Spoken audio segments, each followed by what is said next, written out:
Hello everyone, welcome back to the channel and thanks for stopping by. So for today's video, we're going to be making some pasta salad and I hope you enjoy the video. So we're going to proceed to add our sardine to the pan, and then after our sardine is added, we're going to go ahead and add our tuna.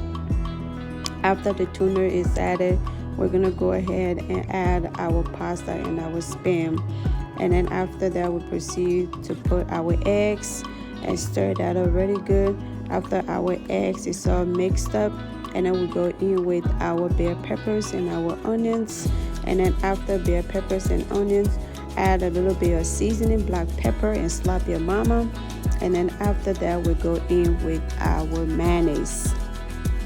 After you add your mayonnaise, make sure you give it a taste and make sure it's to your taste. And after that, this is what it looks like. Bon appetit everyone. Join me. Thanks for watching. Have a good day. Bye.